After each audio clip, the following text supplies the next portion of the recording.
Welcome back to RunThrough TV. It's Ben Shepherd here, and here is today's guest. Who am I? I feel like I change on a daily basis, but today I'm Jimmy Watkins, 39 years old. I used to be a professional athlete. Then I kind of gave it up when I was 25 to play guitar in a band. I drank and partied a lot. And in 2019, I decided to start running again.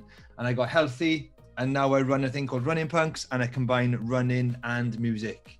That's it in a nutshell. So you just heard from Jimmy there that he went from elite runner to rockstar, but what was Jimmy's distance when he was up at the upper echelon of running? I started off as a sprinter because of the rugby and football background. I started off as a 100 meter and 200 meter sprinter.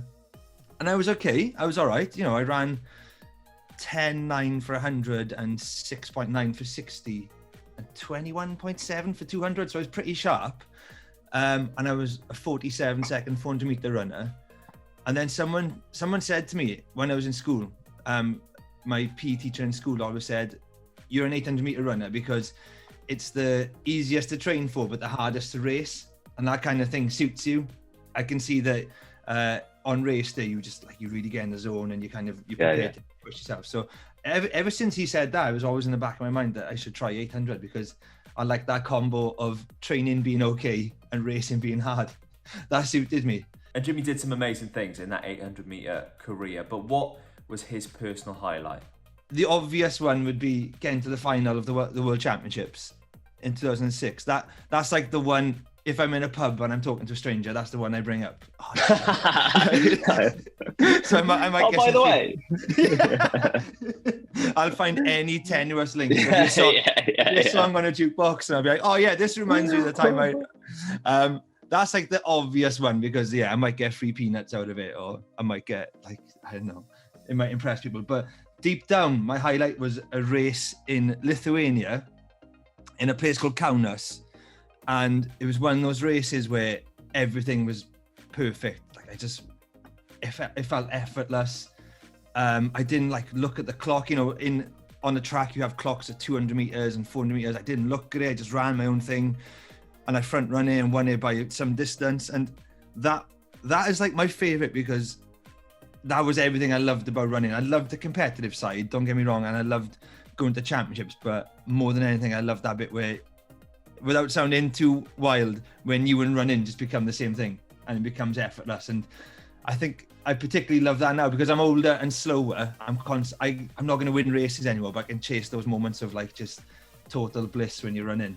It's what we all chase, isn't it? That runner's high. And do you know what? It was brilliant to hear that from Jimmy actually as well. So why did he swap that? Why did he decide, you know what? A life of a runner isn't for me anymore? Putting myself in the moment in 2007 when I made that decision, it was purely based on searching for some kind of freedom. The whole thing, everything, my journey through sport had always been me trying to find the best way to be free and express myself. So it was hard to express yourself as a skinny kid on the wing playing rugby in the rain in the Rhondda Valleys. You couldn't do it. And then so I tried football and I found, I could express myself a bit more in the midfield in football. I could do a bit more. And then it just became running. Running was the perfect way to express myself. I could train on my own. I could run my own races, how I wanted to do it. And then after the World Championships, that kind of got taken away. It became a lot more serious. And rightly so, because I was a lottery-funded athlete. I had to prove that I was progressing. But it just became a lot more serious for me and all this freedom had been taken away. And I just thought my favorite things about being an athlete were going abroad and racing, going to places like Milan and racing, going to Lithuania and racing. I loved that. And I just thought, how can I do that without the running? And it was just join a band and go on tour. And in my head, that's what I wanted to do. I just wanted to chase another type of freedom and self-expression. And I just decided to be in a band. It's such a massive call, and I'm sure people close to Jimmy had questions. So what was their reaction when he decided to tell them the news? Initially, it was kind of, why didn't you try rugby again? If you felt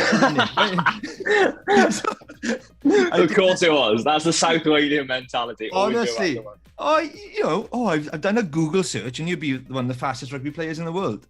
Yeah, but I can't catch the ball and I can't tackle. So. Yeah, there's a lot of problems here. Exactly. Do you know what I mean? So I tried that again, and I just, like, I could not believe how long training sessions were in rugby. They're like 5 hours long. You go down a track for an hour and you're done with athletics. So I was like, it's too much hanging around.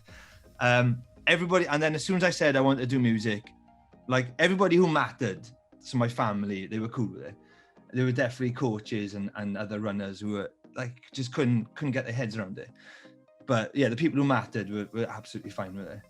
So we've heard about the running CV. Let's hear now about the musical one. Initially, it went really well because I just took the hard work ethic I had from running and I put it to songwriting, learned to play guitar. I was like a real grafter at the start and I really worked hard at it. I had that same mentality, like if I want to do this, well, I have to work hard at it.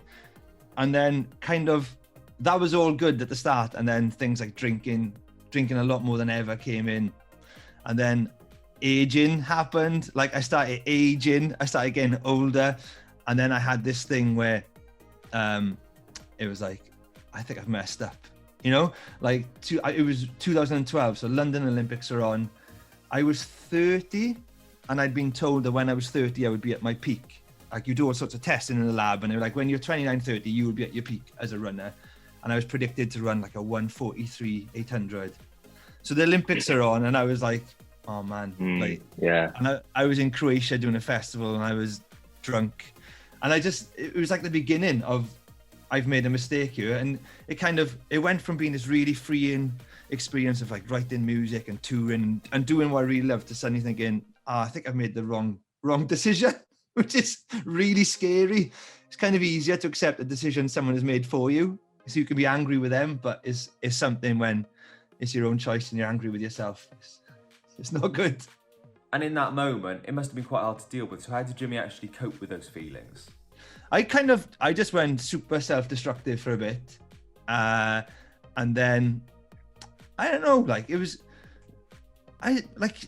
people told me, oh, you're drinking a bit much, you're being a bit crazy. You need to sort your head out a bit. And it all happened when the whole recovery thing happened when I saw a video of myself racing from 2006 at the World Championships, and I'd never seen the race. So this was like 2018, and someone sent me a link to the final. So I watched it, and it was the first time I watched the race. And this really weird thing happened where I watched it, and I felt really proud of what I'd done for the first time. And I was kind of like, do you know what? Nah, that's a bit embarrassing. I've over-exaggerated for 6 years of my life. That's actually like, I should be proud of that. And this whole change in mindset just happened overnight, honestly, where I was like proud of what I'd done. And I wanted to go back to the person I saw in that race. And I knew I could do it because the way I felt watching it, I knew that version of myself was still there. So all of a sudden it was like no longer about I need to lose weight, I need to go to Turkey for a hair transplant, I need to stop eating kebabs. It was just like, no, I just need to go back to this other version of myself, and it became easy. And now he combines both of his passions, both of his kind of lives, I guess, running and music, with some amazing YouTube and Instagram videos. Oh, his horseflies keep biting me. Good morning. Join me as we run together to one of the most anticipated albums of the year. I am, of course, talking about Bato Mato by Adwaith. Let's get going. Come on. All right, here we go. Let's do this. And the watch is on, the music's on, and we're off. Come on, go, go, go, go, go, go, go. Ah, a shaker fades in, pepper in the darkness with sparks of light. An ice cold bass line appears out of nowhere like a glacier curling dumbbells. Space is stirring, a flash of light, and we are born. It's the birth of a new world. The Big Bang. If it was set into motion by krautrock, I think I just spat in my own eyeball. And it's not just that, that's only part of his brilliant running club, Running Punks. If you haven't checked him out and you don't know about him, here's Jimmy telling you a little bit about Running Punks. Running Punks was Rodri's idea. So Rodri was a guy, I wasn't in school with him. He was in like a posh Welsh-speaking school. I was in the rough English-speaking school. And we were friends though, and we were in a band together when we were younger. And I started running and I just started putting videos on Instagram, and Rodri got in touch with me maybe after like 3 months of it, so around about March. And he's like, oh mate, it's so good to see you running, you're looking happy, looking healthy, it's brilliant. And that was like a common thing, was people getting in touch saying I was looking happy. So I was like, what have I been looking like for the past 10 years? Do you know what I mean? What? And then we were both doing the same race. So we did a race. He did a marathon, I did a half. And we just kind of like saw each other as we run in, like a cheeky high five. And then we just started messaging. And he said, I've got this idea. There was a race I did. It was the Race for Victory 5K in Cardiff. And there was like a photo online and everybody had their vests on. I just had a DZ Death Race t-shirt on, this Australian band. And he's like, oh man, I saw that t-shirt and it really got me thinking, like there must be more people out there who would rather run in band t-shirts than vests. So he's like, I'm going to send you an email. I kid you not, it took him 6 weeks to send this email. And I was like, send me this email then, I want to know. He's like, no, I'll explain it to you. And I had this email, it was massive. It was such a long email. I was reading it in work. And it wasn't called Running Punks, but he had this idea of getting musicians running and music lovers running and getting them to do it without being part of a normal club. Like, and you know, it was really cool. And it's like this idea of there are other misfits out there who are missing out on running because it's not targeted for them. So I messaged him back. I said, Rod, this is amazing. I love this idea. It's cool. So we came up with the name Running Punks. And I thought, it's just going to be me and you. I thought it would just be me and you. We'd be like the big hairy bikers of running. We'd go to these places. The Running Punks are here. Look how rubbish they are. And yeah, it was kind of like that at the start. When it started, it was a few people were into it. Like mostly friends would buy some kit to support you.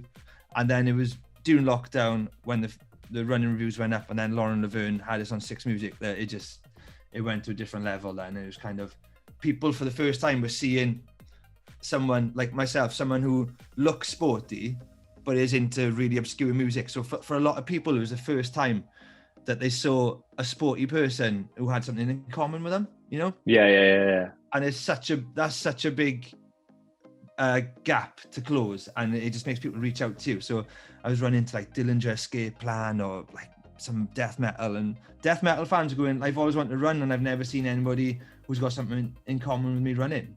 What a guy. I love this conversation, and the full unedited 25-minute chat is also on our YouTube page now, so do go and check it out. If you've enjoyed this version of the video, do go and subscribe to RunThrough TV as well. Drop a comment in the comment section below. It does help us out a lot more than you know, and give this video a thumbs up too. I'll catch you again soon on RunThrough TV.